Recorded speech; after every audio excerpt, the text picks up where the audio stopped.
Okay, we're approaching the end. So far, I talked a lot about the constructional networks in the long-term memory and how they're activated for constructs in the working memory and how blending plays a huge role for this. But for any individual creative construct, the appropriateness is important, and that needs or assumes someone who evaluates a construct. And we know from decades of social linguistic research that language is a social phenomenon, and it's spoken in a social context. It can be an online speech community like we are right now, or on Twitter, an abstract internet community, or TikTok, or it can be in a face-to-face conversation between friends, hopefully very soon when this horrible pandemic is over. And this shows that it's not just the networks in our mind that are important here. Martin Hilpert, at the last International Conference of Cognitive Linguistics in Japan, pointed out that there's the Lennon and McCartney type of creativity, where like two geniuses are popping ideas back and forth, and together they create something novel. And I think that's a very useful idea of thinking about this. But of course, not all of us are Lennon and McCartney. You get the idea that working together, that sometimes a creative construct isn't just something that pops out of a single individual's head.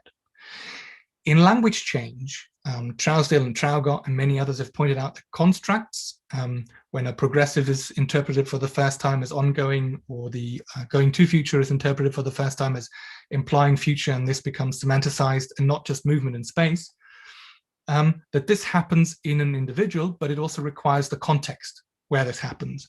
And so I would focus on the social networks and the linguistic and physical context as well. I really hope you can hear the videos, because for the next part, it's very important. This is from a show called QI. It's a panel show that's allegedly not scripted, but of course, these are professional comedians, or at least people who are well sort of experienced with being on TV. This, for example, is Brian Cox, a famous physics professor. And in this part, they talk about the moons of Saturn. Okay? They talked about the ring of Saturn earlier, and now they're talking about the moons. This is about 10 minutes into the show.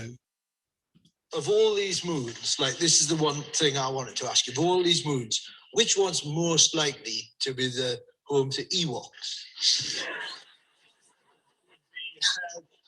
Titan has got a thicker atmosphere than the Earth, so you'd need to be furry.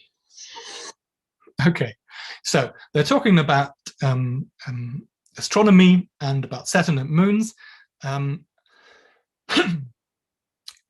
And the other comedian comes up with the idea of, well, if it's in space, then for him that triggers Ewoks and of course the entire sci-fi series of Star Wars.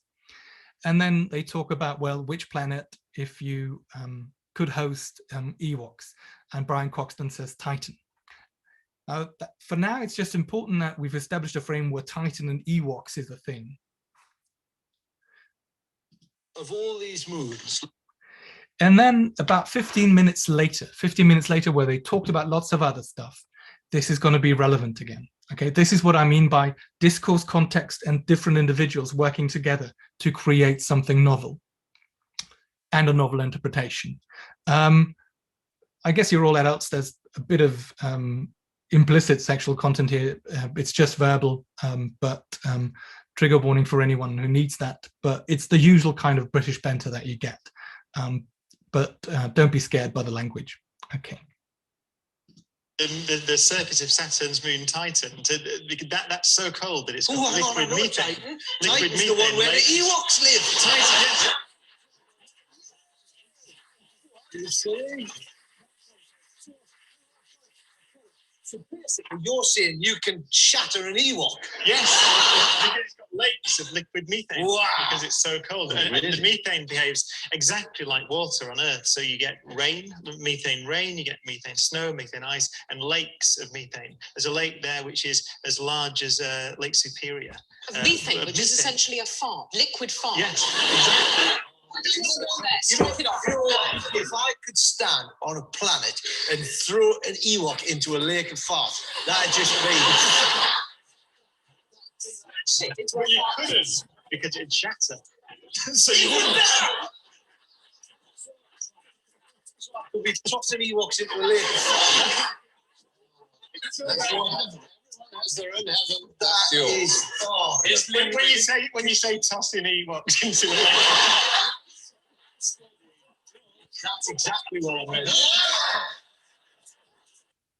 Okay, the let's look at how this evolved. So 10 minutes into the show, they were talking about Saturn and the moons, and Titan was really cold and Ewoks could live there. Just before this part of the conversation, 15 minutes later, they talked about nitrogen, how cold it is, that you could dip a rose in it and then it would shatter. And that led Professor Cox to talk about Titan again, because it's so cold there, that you could also dip a rose there and it would shatter. Now, if you look at how this unfolds, then he talks about Titan again, and he says there's a lake, and Sue Perkins, the comedian to his left, she points out, well, methane, that for her triggers the domain of, well, it smells of a fart, of a flatulence, so like liquid fart. And then Ross Noble, the other comedian, the longer comedian, brings up the Ewoks again, and says, well, a lake of fart, or then a fart lake. So that's entertained for a couple of seconds, this blended idea. But then he moves on, and he talks about tossing Ewoks into a lake of fart. And what he wants to do is physically throw them. I don't know why. Apparently it was funny, like throwing a fictional character into this lake of methane. But the point is, so this is a back and forth. This is the context, this is the setup that spans more than 15 minutes. And Ewoks on Titan wasn't a thing before this show, because there are no Ewoks, spoiler alert, and there is no life on Titan. So that's a blended concept that was entertained in this show. And then Ross Noble uses that and says, well, then I could be tossing Ewoks into a lake of fart. When he said that, he had the meaning of physical throwing. Now, Professor Cox, on the other hand, because there is a sexual meaning of to toss, which I don't have to go into, you probably know it. But he picks up on that, and he's smart. He doesn't even say it, but just by his gesture, and he turns a bit red, and his laughter, you get the idea that, oh, he's referring, in his mind, he made the connection of to toss is not just physical, but it also got this sexual meaning. And then Ross Noble says, that's exactly what I meant, sort of picking up the second meaning and activating that in his mind, and that's then the meaning of this construct. And this is highly dynamic. You know, tossing Ewoks into a lake of fart didn't have this sexual connotation at first, nor intentionally, but through the interaction. And earlier in the show, they were talking about sexual content of sorts. So all of this is blended into this specific instance. But it's not just Brian Cox, Professor Cox, that comes up with this. Okay, it's the interaction between the individuals, the banter, and the discourse context, what they have talked about, and the novel ideas that they've introduced into this. Schematically, so you could say, first, Professor Cox talked about methane on Titan and its physical properties. The comedian Perkins picked up on methane and smell, and then you had this idea, this triggers fart and fart lake and so on, which leads Ross Noble to talk about throw an Ewok into a fart lake, which is a construct that ends up at Professor Cox's end. And he then, in his mind, makes the network connection. Oh, toss also has this other meaning, and that's then thrown back. And Noble picks up on that. Okay, so it's not just, when we think about linguistic creativity, we shouldn't just think about the individual linguistic genius sitting at home and penning down a poem. This is also Shakespeare kind of creativity, but he will also have activated lots of scripts and lots of ideas in his mind, like an internal discourse, and he will have been affected by what other people say. So it's very important that we understand that, yes, you could talk about the big C creativity of one individual doing something fantastic. But when it comes to linguistic creativity, very often it's going to be this interaction in a discourse, in a specific situation, where constructs are interpreted and reinterpreted by speakers and hearers.